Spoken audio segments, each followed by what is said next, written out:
acompaña ahora el doctor Julio Rodríguez, un destacado abogado penalista, muy conocido por ustedes, porque para un poco observar la parte más técnica legal de esta decisión del Poder Judicial de remover a estos jueces que habían decidido sobre el caso Movadef, luego de dos opiniones muy fuertes del presidente de la República en torno a este fallo, y cuando ayer mismo el propio titular del Poder Judicial señalaba que estos magistrados podrían ser o deberían ser investigados por la OCMA.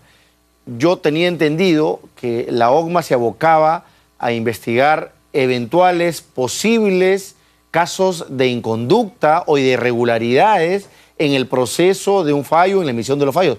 Pero un fallo que aparentemente de manera formal no tiene ningún tipo de, digamos, observación severa, más allá de que estemos abiertamente en contra del mismo, no debería dar lugar a ese tipo de suposiciones. Pero por eso, para comentar esos temas, estamos en compañía del doctor Rodríguez. ¿Cómo está, Julio? Buenas noches. Mario, muchas gracias por la invitación. ¿Qué opinión te merece todo esto?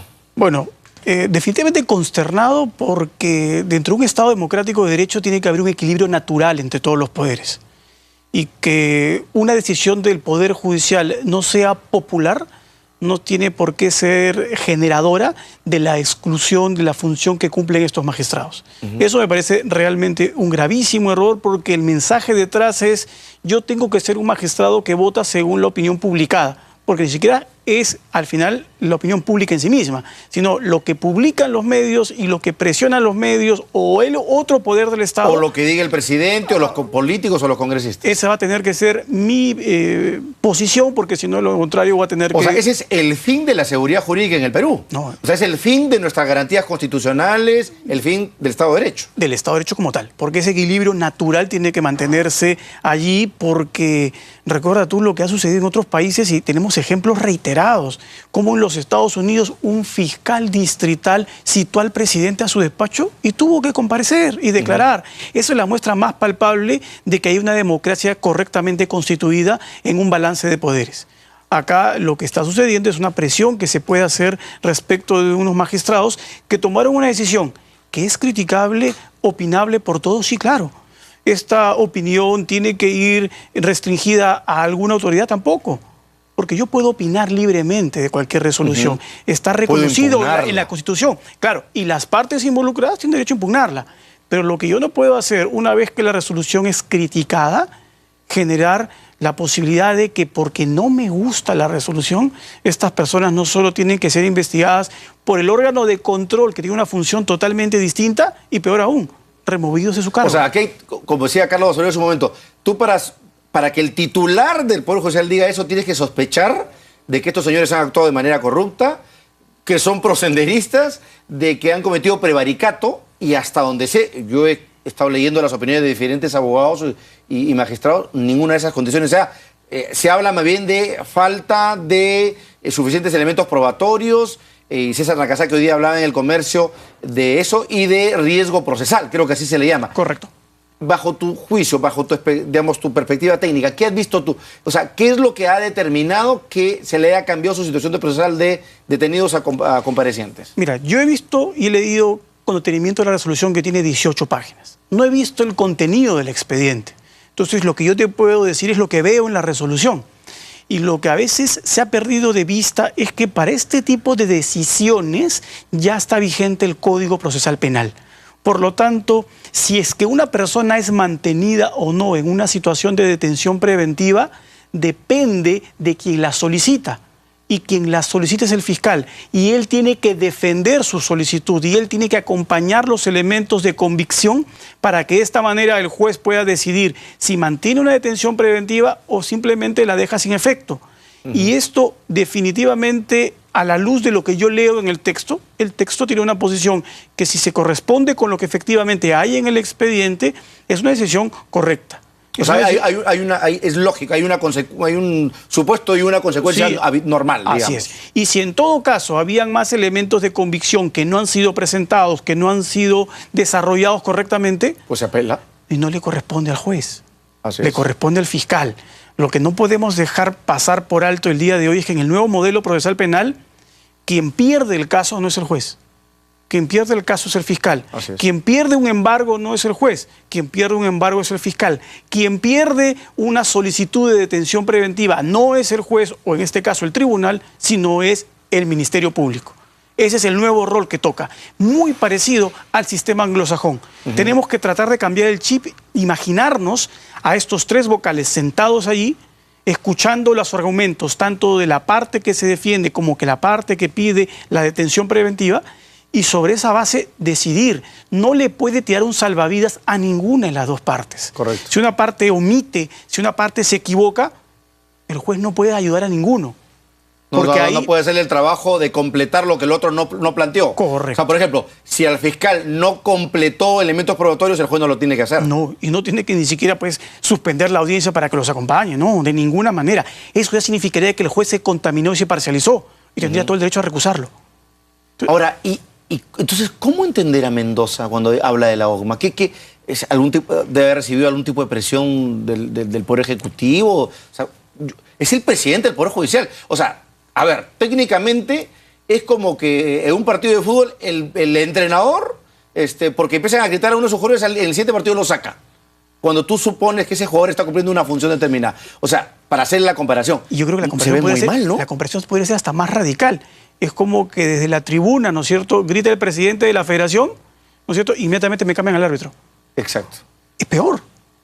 Porque desestabilizas todo el sistema en lo que en sí mismo está basado, que es en un equilibrio de poderes.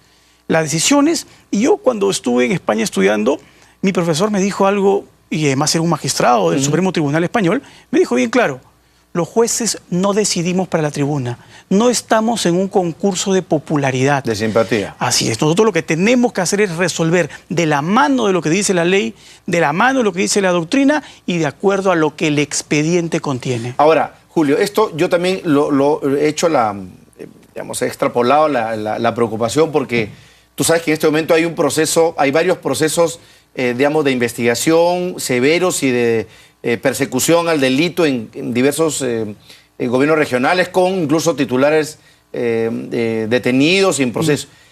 Y alguna gente se dice, oye, ¿es posible que en el Perú hoy en día, con el nuevo Código Procesal Penal, a alguien se le considere detenido preventivamente por 18 meses? O sea, 1 año y medio detenido. O sea, eso es lo que dispone el nuevo Código Procesal Penal. No se está desvirtuando la figura de detención preventiva, porque en práctica es una suerte de pena. O sea, digamos, en el Perú sabemos que uno puede pasarse años en la cárcel sin ser sentenciado, pero una cosa es que el concepto de detención preventiva tenga tal tiempo, tal magnitud. A ver, lo que pasa es que se olvidan de las reglas elementales.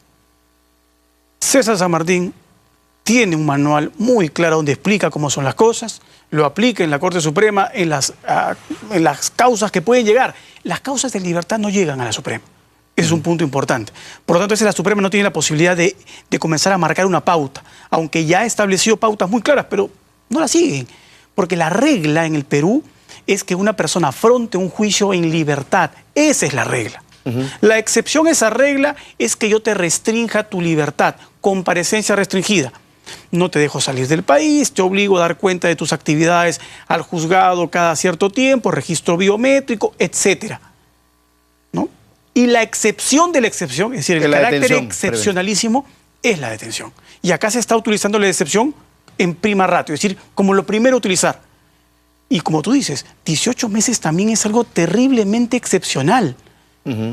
Tú no puedes cargarle al imputado la incapacidad de perseguir en un plazo razonable. Porque todo el aparato lo persigue a él. Y por lo tanto, estas reglas de límite de la detención preventiva están orientadas a protegerme a mi ciudadano frente a un órgano perseguidor que o es negligente o es insuficiente o no actúa correctamente. Ahora, eso no quita, Julio, que como ciudadanos mostremos nuestra indignación a caso de corrupción y que la corrupción sea perseguida, sancionada. Pero claro, uno podría decir, ¿por qué podría meter yo preso a un presidente regional?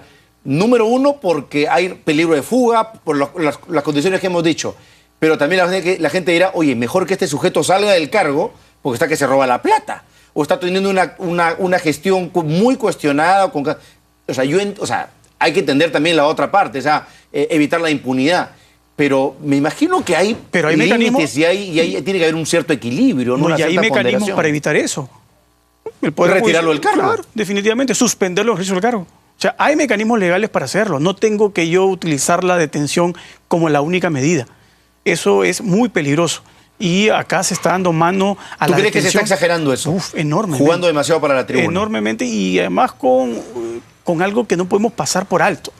La remoción de estos magistrados, el doctor Víctor Valladolid, que era el presidente de este tribunal, en el fuero es conocido como un magistrado que conoce el derecho, un magistrado sensato y sobre todo muy respetuoso de un principio que es inherente al ejercicio de la potestad punitiva que tienen los magistrados, el principio de humanidad. Yo tengo que aplicar el derecho sobre la base de tener en cuenta que estoy jugando con lo más preciado que tiene una persona después de la vida, la libertad, así es. Y no puede ser arbitrario, no puedo simplemente introducirme dentro del mundo del derecho penal para utilizar medidas de esta naturaleza. Y esta situación, y yo leía hoy día en el Facebook a un prestigioso magistrado que estuvo en Lima y él mismo ha reclamado regresar, por ejemplo, a su ciudad natal, que es Trujillo, donde decía que esto nos está regresando a las épocas del medioevo, en donde si al señor feudal de la época no le gustaba lo que resolvía el juez, pues lo mandaba a la guillotina. Y no podemos estar dentro de esos parámetros hoy día que queremos insertarnos no solo en la modernidad económica, sino en la modernidad propia de un mundo globalizado. Y claro, y porque estamos justamente diciendo que una de las grandes deficiencias del Perú es la falta de instituciones. Y si queremos un poder judicial institucionalizado, profesionalizado, independiente, autónomo y con credibilidad, no puede pasar lo que está pasando. Pues. No, definitivamente. O sea, por más que estemos en contra y nos indigne un fallo como no puede pasar porque estamos yendo justamente contra lo que queremos. Ojo, y es un fallo que simplemente está diciendo que estas personas van a estar en libertad, no los está exculpando. Así es cambiando su situación procesal. Nada más. De detenidos a comparecencia. Eso no significa que mañana más tarde ese mismo tribunal verifique que hay elementos de convicción para que se confirme una condena y los condene a la pena privativa de libertad que establece ahí el tipo penal correspondiente. O sea, estamos utilizando mal el sistema de justicia. Y ojo, una sala penal nacional que hace algunos años era considerada por todos la élite del Poder Judicial. Y el actual presidente del Consejo Nacional de la Magistratura, el doctor Pablo Talavera, se esmeró en conformar una sala penal nacional que veía casos tan importantes con las penas más altas, terrorismo, ¿no? Lavado de activos, criminalidad organizada, y por lo tanto tenía que tener allí personas que fueron paulatinamente formadas.